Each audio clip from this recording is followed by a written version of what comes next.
Hi friends, YouTube पर आप सभी का स्वागत है। दोस्तों, मैं फिर से आप सभी के सामने BHDE 10101 का सबसे महत्वपूर्ण कुछ इम्पोर्टेंट टॉपिक लेके आया हूं, जो कि एग्ज़ाम की दृष्टि से बहुत ही महत्वपूर्ण है। जैसा कि जानते हैं कि दोस्तों, BHDE 101 के अंतर्गत निर्मला उपन्यास है, जिस जो कि मुंशी प्रेमचंद जी के द्वारा लिखा गया है। और इस उपन्यास के माध्यम से निर्मला उपन्यास के माध्यम से मुंशी प्रेमचंद जी ने यह बताया है कि किस प्रकार दहेज का कुप्रभाव समाज में पनप रहा है, और उससे जो है इस लड़कियों को किस तरीके की परेशानियों को उठाना पड़ता है।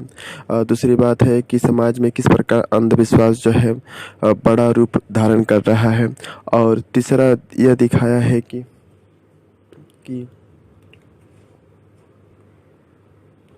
कि एक स्त्री का या एक लड़की का जब उसका अनमेल विवाह होता है, तो अनमेल विवाह होने से उस लड़की के जीवन में, उस पुत्री के जीवन में, किसी की पुत्री के जीवन में किस तरीके से जो है उसके वैवाहिक जीवन में समस्याओं का सामना करना पड़ता है। तो यह चीज़ को दिखाया है।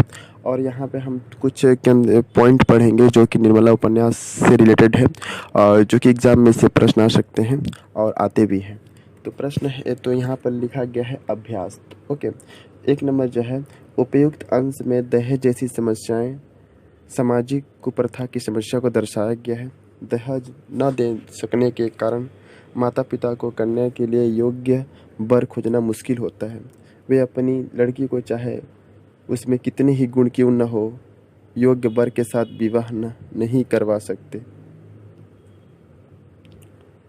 कारण उनके पास दहेज में देने के लिए अधिक धन नहीं है। वे अपनी कन्या का अनमेल विवाह करने को बाध्य हो जाते हैं। कहने का मतलब यह है कि निर्मला उपन्यास के माध्यम से मुंशी प्रेमचंद जी ने यह बताया है कि दहेज न दे सकने के कारण माता पिता जो हैं अपनी कन्या के लिए योग्य वर नहीं खो पाते हैं, योग्य जो वर है वह नहीं खोज पाते हैं, क्योंकि एक अच्छे योग्य वर खोजने के लिए जो है अधिक मात्रा में धन देना पड़ता है। और अधिक धन के अभाव में जो है एक लड़की का विवाह जो है उससे अधिक उम्र के वर के साथ हो जाता है। तो इस चीज़ को जो है निर्मला उपन्यास के माध्यम से मुंशी प्रेमचंद जी ने दिखाया है। नेक्स्ट है, उपयुक्त अंश में अनमेल विवाह से उत्पन्न समस्या का चित्रण किया गया है। किसी युवती का उससे बहुत अधिक उम्र के पुरुष के साथ विवाह हो जाए तो वह वैवाहिक जीवन का सुख समाप्त हो जाता है। यानी कि मुंशी प्रेमचंद जी ने यहाँ पर बताया है कि अनमेल विवाह से एक स्त्री के जीवन में जो है विभिन्न प्रकार की समस्याएं आती हैं, और उस अनमेल विवाह से और उस अनमेल विवाह में जब एक युवती का उससे अधिक उम्र के व्यक्ति के साथ विवाह हो जाता है, तो उस स्त्री का जो वैवाहिक जीवन का जो सुख होता है वह पूरी तरीके से समाप्त हो जाता है। युवती का मन पति से कभी नहीं मिल पाता है। तो इस चीज़ को भी जो है मुंशी प्रेमचंद जी ने निर्मला उपन्यास के माध्यम से दिखाया है। नेक्स्ट है,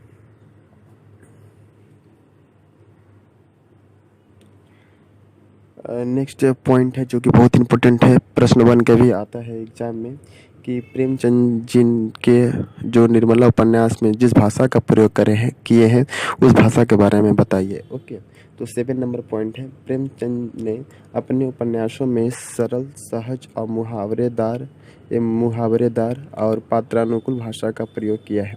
कहने का मतलब ये है कि मुंशी प्रेमचंद जी निर्मला उपन्यास में जिस भाषा का प्रयोग करते हैं वह ज़्यादातर सहज होता है, सरल होता है।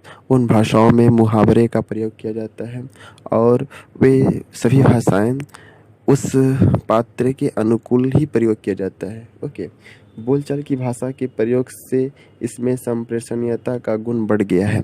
कहने का मतलब ये है कि यहाँ मुंशी प्रेमचंद जी निर्मला उपन्यास में उन सभी भाषाओं का प्रयोग किए हैं जो भाषा बोलचाल की भाषा है, आम बोलचाल की भाषा है।